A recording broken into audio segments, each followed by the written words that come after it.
എവിടേക്ക് പോവാ? എന്തിനു പോവാ? എത്തിനെടുത്താ പോവാ? ഹാപ്പി ആണോ?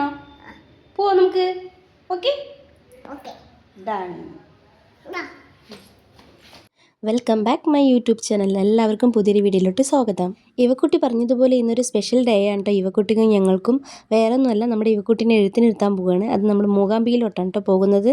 ഒരുപാട് നാളായിട്ടുള്ള ആഗ്രഹമായിരുന്നു കേട്ടോ ഇവക്കുട്ടീനെ എഴുത്തിനിരുത്തുമ്പോൾ അത് മൂകാംബിയിൽ തന്നെ ഇരുത്തണമെന്ന്. അതിനൊരു അവസരം ഇപ്പോഴാണ് കേട്ടോ കിട്ടിയത്. അപ്പോൾ എല്ലാവരുടെ ആഗ്രഹം പോലെ തന്നെ നമ്മളിതാ മൂകാംബിയിലോട്ട് പുറപ്പെട്ടിരിക്കുകയാണ്. ആദ്യമായിട്ട് ആരെങ്കിലും നമ്മുടെ വീഡിയോ കാണുന്നവരുണ്ടെങ്കിൽ തീർച്ചയായിട്ടും സബ്സ്ക്രൈബ് ചെയ്ത് കാണാൻ ശ്രമിക്കുക. മൂകാംബിയിലോട്ട് പോകാൻ ആഗ്രഹിക്കുന്ന നിങ്ങളുടെ ഫ്രണ്ട്സിൻ്റെ അടുത്തും ഫാമിലിൻ്റെ അടുത്തും ഈ വീഡിയോ ഷെയർ ചെയ്ത് കൊടുക്കുക. അങ്ങനെ ഇത് നമ്മൾ റെയിൽവേ സ്റ്റേഷനിലെത്തി ട്രെയിനിന് വേണ്ടി വെയിറ്റിംഗ് ആണ് കേട്ടോ. കാലത്ത് 12 മണിക്ക് എത്തേണ്ട ട്രെയിനാണ്. അത് വൈകി ഏതാണ്ട് 1:30-ക്ക് ശേഷമാണ് കേട്ടോ ട്രെയിൻ എത്തിയിട്ടുണ്ടായിരുന്നത്. നമ്മൾ മടുഗോവയിൽ നിന്നാണ് കേട്ടോ കയറുന്നത്. നമ്മൾ 2 ദിവസത്തെ ട്രിപ്പാണ് ഉദ്ദേശിക്കുന്നത്. നമ്മൾ മുൻപത്തെ വീഡിയോയിൽ പറഞ്ഞിട്ടുണ്ടായിരുന്നു അച്ഛനും അമ്മയും വരാൻ ഒരു കാരണമുണ്ടെന്ന്. അത് ഇതാണ് കേട്ടോ, കുഞ്ഞാറ്റനെ എഴുത്തിനിരുത്താൻ വേണ്ടിയിട്ടാണ് കേട്ടോ അവർ വന്നിട്ടുണ്ടായിരുന്നത്. ആ വീഡിയോ കാണാത്തവർ ആരെങ്കിലും ഉണ്ടെങ്കിൽ നമ്മുടെ ചാനലിൽ കയറി കാണാം കേട്ടോ.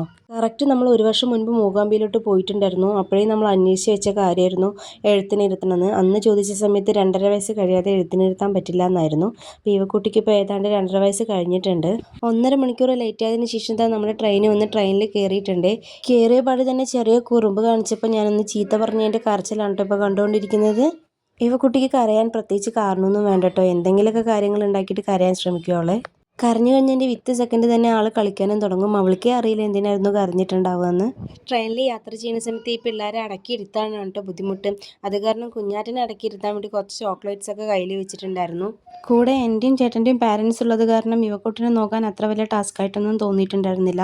കൂടുതലായിട്ടും അവരോട് തന്നെ മിങ്കിളായിട്ട് പോവുകയായിരുന്നു അവൾ ചെയ്തിട്ടുണ്ടായിരുന്നത്. ഉച്ചയ്ക്ക് ഒരു 12 മണിക്ക് ട്രെയിൻ കയറി ഈവനിങ് ഒരു 4 മണിയാകുമ്പോഴേക്കും മൂകാംബിക എത്തുക എന്നായിരുന്നു കേട്ടോ നമ്മുടെ പ്ലാനിങ്ങിൽ ഉണ്ടായിരുന്നത്. ട്രെയിൻ ലേറ്റ് ആയതുകൊണ്ട് പ്ലാൻ ഫുള്ളായിട്ട് തെറ്റിയിട്ടുണ്ടായിരുന്നു. നമ്മൾ വരുന്നതിൻ്റെ ഒരാഴ്ച മുൻപ് തന്നെ റൂമെല്ലാം ബുക്ക് ചെയ്തിട്ടുണ്ടായിരുന്നു. അത് കാരണം അതിൻ്റെ ടെൻഷനൊന്നും ഉണ്ടായിരുന്നില്ല. നിങ്ങൾ ആരെങ്കിലും വരാൻ ആഗ്രഹിക്കുന്നവർ ഉണ്ടെങ്കിൽ തീർച്ചയായിട്ടും സാറ്റർഡേ സൺഡേ വരാതിരിക്കാൻ നോക്കുക. കാരണം വീക്കെൻഡിന് ഫുള്ളായിട്ട് തിരക്കായിരിക്കും. റൂമുകൾ കിട്ടാനും ബുദ്ധിമുട്ടായിരിക്കും. അപ്പോൾ പരമാവധി നിങ്ങൾ വരുന്ന സമയത്ത് റൂമെല്ലാം ബുക്ക് ചെയ്തിട്ട് വരാൻ ശ്രമിക്കുക. അതാണ് സമയത്ത് നമുക്ക് അഫോർഡബിളായിട്ട് കിട്ടും. അവിടെ വന്നിട്ട് നോക്കാനാണെന്നുണ്ടെങ്കിൽ അവർ ആ ദിവസത്തിനനുസരിച്ച് അവർ റേറ്റ് കൂട്ടിയിട്ട് പറയും. അതുപോലെ തന്നെ അവിടെ ടൈമിംഗ് എന്ന് വെച്ച് പറഞ്ഞാൽ ഒരു 12 മണിക്കൂറാണ്. നമ്മളൊന്ന് ഉച്ചയ്ക്ക് 12 മണിക്ക് കയറി കഴിഞ്ഞെന്ന് വെച്ച് പറഞ്ഞാൽ നെക്സ്റ്റ് 12 മണിക്കൂർ കഴിയുന്ന സമയത്ത് നമ്മൾ ഇറങ്ങി കൊടുക്കണം. അങ്ങനെ തന്നെ നമ്മൾ നേരെ മൂകാംബികയിലെത്തി നമ്മൾ വണ്ടി നോക്കിക്കൊണ്ടിരിക്കുകയാണ്. സ്റ്റേഷനിൽ ഇറങ്ങി വരുമ്പോൾ തന്നെ നമുക്ക് ഒരുപാട് ടാക്സി ഡ്രൈവേഴ്സിനെ കാണാം. ടാക്സി ആയാലും ഓട്ടോ ആയാലും എല്ലാം തന്നെ അവിടെ കിട്ടും. അപ്പം നമ്മളൊരു ഒമിനിയാണ് കേട്ടോ പറഞ്ഞിട്ടുണ്ടായിരുന്നത്. നമ്മൾ ബൈന്ദൂരാണ് കേട്ടോ ഇറങ്ങിയിട്ടുണ്ടായിരുന്നത്. അവിടെ നിന്ന് മൂകാംബികയിലോട്ട് 1 മണിക്കൂറുണ്ട് ട്രാവലിങ്ങിന്. Byndoor to Mookambika travelling charge വരുന്നത് 900 രൂപയാണ് ഒമിനിക്ക്. ഓട്ടോയിലേക്ക് ആകുമ്പോൾ ഒരു 600-500 രൂപ കൊടുത്താൽ മതിയായിരിക്കും. അരവിന്ദന്റെ അതിഥികളിൽ ഈ കവട നിങ്ങൾ കണ്ടിട്ടുണ്ടാവില്ലേ? ഇത് കാണുന്ന സമയത്ത് പ്രത്യേകത വൈബ് തന്നെയാണ് അല്ലേ? അങ്ങനെ ഇതാ നമ്മൾ മൂകാംബിക ടെമ്പിളിൽ എത്തിയിരിക്കുകയാണ്. അപ്പോഴേക്കും നമ്മുടെ റൂമുകാർ റിസീവ് ചെയ്യാൻ വേണ്ടിയിട്ട് എത്തിയിട്ടുണ്ടായിരുന്നു നമ്മളെ. അമ്പലനടൻ്റെ ഓപ്പോസിറ്റായിട്ട് ഒരു ബ്രിഡ്ജിൻ്റെ അതിൻ്റെ തൊട്ടപ്പുറത്താണ് കേട്ടോ അവരുടെ ലോഡ്ജ് വരുന്നത്. അതുകൊണ്ട് അവിടം വരെ വണ്ടി വരില്ലായിരുന്നു കേട്ടോ. നമ്മൾ വണ്ടി ഇറങ്ങി നടക്കുകയാണ്. അത് കാരണമാണ് ലോഡ്ജിലെ ആൾക്കാർ നമ്മൾ വരുന്ന സമയത്ത് ഉണ്ടായിരുന്നത്. അവർ നമ്മുടെ ബാഗെല്ലാം വാങ്ങിച്ചിട്ട് അവർ കൊണ്ടുപോയായിരുന്നു. ഞാൻ മുൻപ് പറഞ്ഞതുപോലെ കുറച്ച് പ്ലാനിങ്ങും ആയിട്ടാണ് കേട്ടോ വന്നത്. ട്രെയിൻ ലൈറ്റ് ആയതുകൊണ്ട് പ്ലാനിങ് ഫ്ലോപ്പ് ആകുമെന്ന് പറഞ്ഞിട്ട് ഇരിക്കുകയായിരുന്നു. വേറൊന്നുമല്ല, വൈകുന്നേരം വരുന്ന സമയത്ത് ഒന്ന് തൊഴാൻ കയറണം എന്നുണ്ടായിരുന്നു. അതുപോലെ തന്നെ രാവിലെയും പോകണമെന്ന്. നമ്മൾ ആഗ്രഹിച്ച പോലെ തന്നെ നടൻ്റെ അവിടെ എത്തുന്ന സമയത്ത് അധികം തിരക്കൊന്നും ഉണ്ടായിരുന്നില്ല. കുറച്ച് പേരൊക്കെ ഉണ്ടായിരുന്നുള്ളൂ. അപ്പോൾ തന്നെ റൂമെത്തി വേഗം റെഡിയായി തൊഴാൻ വരിക എന്ന് പ്ലാൻ ചെയ്തു കേട്ടോ. അങ്ങനെ ഇത് നമ്മൾ റൂമിലോട്ട് പോവുകയാണ്. അപ്പം നേരത്തെ പറഞ്ഞതുപോലെ ഒരു പാലം കഴിഞ്ഞിട്ട് വേണം കേട്ടോ നമുക്ക് റൂമിലോട്ട് പോകാൻ. അരവിന്ദൻ്റെ അതിഥികൾ സിനിമയിൽ ശ്രീനിവാസൻ മുടി വെട്ടാൻ വരുന്ന ഒരു ബാർബർ ഷോപ്പ് ഉണ്ടായിരുന്നു. അതാണ് കേട്ടോ നിങ്ങളിപ്പോൾ കാണുന്നത്. ഒരുപാട് റൂംസ് എൻക്വയറി ചെയ്തതിന് ശേഷം നമ്മൾ ഇതൊന്ന് ഫിക്സ് ചെയ്തിട്ടുണ്ടായിരുന്നത്. നമുക്ക് അഫോർഡബിൾ റൂമും ആയിരിക്കണം, കുറച്ച് വൃത്തിയും വേണം. ആ ഒരു ബേസിനായിരുന്നു കേട്ടോ നമ്മൾ നോക്കിയിട്ടുണ്ടായിരുന്നത്. നമ്മളെടുത്ത ലോഡ്ജിൻ്റെ പേര് ത്രിവിക്രം ലോഡ്ജാണ് കേട്ടോ. നമ്മൾ 5 പേരുള്ളത് കാരണം 2 റൂമായിട്ടാണ് എടുത്തത്. രണ്ടും നല്ല റൂം തന്നെയായിരുന്നു.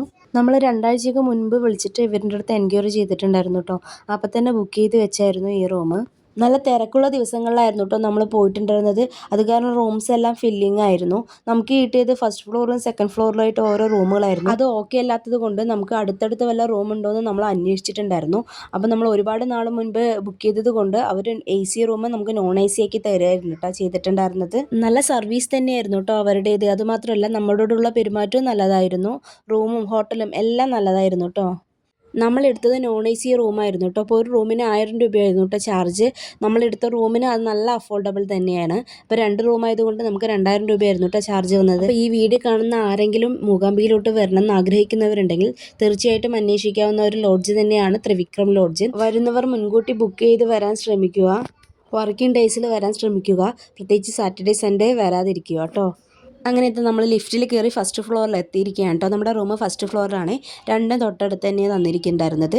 ഇതാണ് കേട്ടോ അപ്പം നമ്മുടെ റൂം. അത്യാവശ്യം നല്ല റൂമാണ്. നമുക്ക് നമ്മൾ കൊടുത്ത റേറ്റിന് നല്ല റൂമാണ് കേട്ടോ. ബാത്റൂം ആയാലും ബെഡായാലും എല്ലാ സൗകര്യങ്ങളും കാര്യങ്ങളും ഉണ്ട് കേട്ടോ. നമുക്ക് ഗൂഗിൾ സെർച്ച് ചെയ്തെന്ന് വെച്ച് പറഞ്ഞാൽ ഇവരുടെ റൂമിൻ്റെ റിവ്യൂവും കാര്യങ്ങളൊക്കെ കാണാം. ഈ റൂം തന്നെയാണ് കേട്ടോ ഒരു റിവ്യൂവിൽ കൊടുത്തിരിക്കുന്നത്. അതുകൊണ്ട് തന്നെയാണ് കേട്ടോ നമ്മളും ഇവരെ കോൺടാക്ട് ചെയ്തിട്ടുണ്ടായിരുന്നത്. അങ്ങനെ നമ്മൾ റൂമെല്ലാം കണ്ട് ഫ്രഷ് ആയതിനു ശേഷം നമ്മൾ വൈകുന്നേരം തൊഴാൻ വേണ്ടിയിട്ട് ഇറങ്ങിയിരിക്കുകയാണ് കേട്ടോ. അരമണിക്കൂർ കൊണ്ട് എല്ലാവരും കുളിച്ച് റെഡി ആയിട്ടുണ്ടായിരുന്നേ. അങ്ങനെ ഇവക്കുട്ടിയും കുളിച്ച് റെഡിയായി സുന്ദരി കുട്ടിയായിട്ട് ഇരിക്കുകയാണ്. നമ്മുടെ ഇവക്കുട്ടിൻ്റെ ഡ്രസ്സ് നമ്മൾ മീഷോയിൽ നിന്ന് എടുത്താണ് കേട്ടോ ഈ പട്ടുപാവാട. എങ്ങനെയുണ്ടെന്ന് നിങ്ങൾ കമൻറ്റ് ചെയ്യണേ. നമ്മളിത് അങ്ങനെ പോകാൻ വേണ്ടി റെഡിയായി നിൽക്കുകയാണ് കേട്ടോ. അപ്പോൾ ലിഫ്റ്റ് ഉണ്ട് ഇവിടെ. അപ്പോൾ ലിഫ്റ്റിന് വേണ്ടി വെയിറ്റിംഗ് ആണ്. 3rd ഫ്ലോർ വരയ്ക്കും ഇവർക്ക് ഉണ്ട് കേട്ടോ. നമ്മുടെ മറ്റ് അമ്പലങ്ങൾ പോലെ ഉച്ചയ്ക്ക് ശേഷം നടയടയ്ക്കുക എന്നൊരു പ്രത്യേകതയൊന്നും ഇവിടെ ഇല്ല കേട്ടോ. ഉച്ച ടൈമിൽ കുറച്ച് നേരം 1 മണിക്കൂർ 2 മണിക്കൂർ അടച്ചതിന് ശേഷം ഉച്ചയ്ക്ക് ശേഷം ഉണ്ട് കേട്ടോ ദർശനം. കാലത്ത് 5 മണി തൊട്ടിട്ട് വൈകുന്നേരം 10 മണി വരെ ഉണ്ട് കേട്ടോ. അതായത് രാത്രി 10 മണി വരെ ഉണ്ട് കേട്ടോ. അതിൽ ഉച്ച സമയത്തെ 1 മണിക്കൂർ 2 മണിക്കൂർ നടയടയ്ക്കുന്നേ ഉള്ളൂ. ഞങ്ങളൊരു 6:30 7 മണിൻ്റെ ഉള്ളിൽ നമ്മളും തൊഴാൻ വേണ്ടിയിട്ട് ഇറങ്ങിയിട്ടുണ്ട്. അങ്ങനെ നമ്മൾ ലൈൻ നിൽക്കാൻ തുടങ്ങി കേട്ടോ. നമ്മൾ വന്ന ഈ ദിവസം എന്തോ ഒരു പ്രത്യേകതയുള്ള ദിവസമാണ്. അവിടെ പൂജയും കാര്യങ്ങളൊക്കെ കൂടുതലായിരുന്നു. പ്രത്യേകിച്ച് രഥമൊക്കെ ഇറക്കുന്നുണ്ടായിരുന്നു. കഴിഞ്ഞ വട്ടം വന്നിട്ട് ഈ രഥം കണ്ടപ്പോൾ ഞാൻ മനസ്സിൽ വിചാരിച്ചാണ് ഏത് ടൈമിലാണാവോ ഈ രഥമൊക്കെ ഇറക്കാന്ന്. അന്ന് വന്ന് ഒരുപാട് ആഗ്രഹിച്ചത് കൊണ്ടായിരിക്കാം ഇന്ന് വരുന്ന സമയത്ത് ഞങ്ങൾക്ക് ഈ രഥം ഇറക്കുന്നത് കാണാൻ പറ്റിയിട്ടുണ്ടായിരുന്നു. മണ്ഡലമാസം ആയതുകൊണ്ട് സ്വാമിമാരുടെ തിരക്കും കൂടി ഉണ്ടായിരുന്നു കേട്ടോ. ഇതിൻ്റെ ഇടയിൽ കൂടെ ഞങ്ങൾക്കൊരു അതിഥിയും കാണാൻ പറ്റിയിട്ടുണ്ടായിരുന്നേ. ഒരു പൂച്ചക്കുട്ടി. കണ്ടുപാട് തന്നെ സ്വാമിമാർ അവരെ കയ്യിലെടുത്തിട്ടുണ്ടായിരുന്നേ.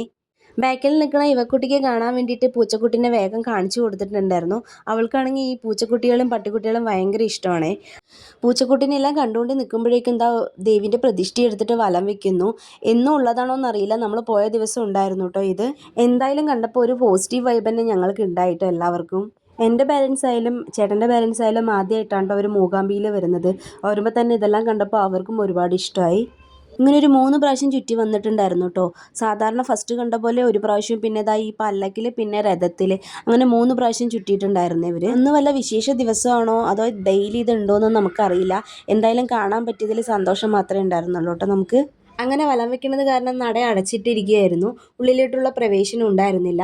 രഥം കൊണ്ടുവന്നിട്ട് നടൻ്റെ ഫ്രണ്ടിൽ വെച്ചിട്ടുള്ള പൂജ മാത്രമേ ഉണ്ടായിരുന്നുള്ളൂ. വലം വെച്ചിട്ടുണ്ടായിരുന്നില്ല കേട്ടോ രഥത്തിൽ.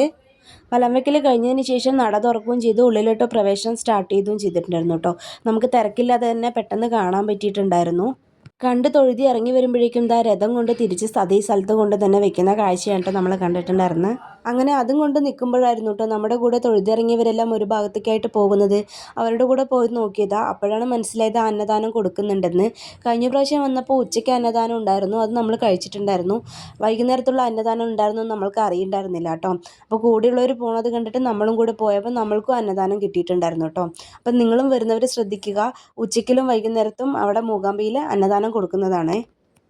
ഒട്ടും തിരക്കില്ലാതെ തന്നെ നമുക്ക് പോയി കഴിക്കാം. മുൻപ് വന്ന ടൈമിൽ നമുക്കൊരു പ്ലേറ്റ് വാങ്ങിച്ച് ചോറും കറിയും വാങ്ങിച്ച് ഒരു സ്ഥലത്ത് പോയി ഇരുന്ന് കഴിക്കലായിരുന്നു കേട്ടോ ഉണ്ടായിരുന്നത്. ഇപ്പം അതെല്ലാം മാറി ഇങ്ങനത്തെ ഒരു സിസ്റ്റമാണ് കേട്ടോ അവർ കൊണ്ടുവന്നത്. ഇതുകൊണ്ട് വേഗം തിരക്കൊന്നും ഇല്ലാതെ നമുക്ക് കഴിച്ചെണിക്കാൻ പറ്റും. ഇങ്ങനത്തെ അന്നദാനങ്ങൾക്ക് പ്രത്യേകിച്ച് നല്ല ടേസ്റ്റാണ് അല്ലേ. ചോറും ഒഴിച്ചുകറിയും ഒരു കറിയായിരുന്നു കേട്ടോ നമുക്ക് കിട്ടിയിട്ടുണ്ടായിരുന്നത്. ആദ്യം കുറച്ച് മാത്രമേ അവർ ചോറെല്ലാം വിളമ്പുള്ളൂ.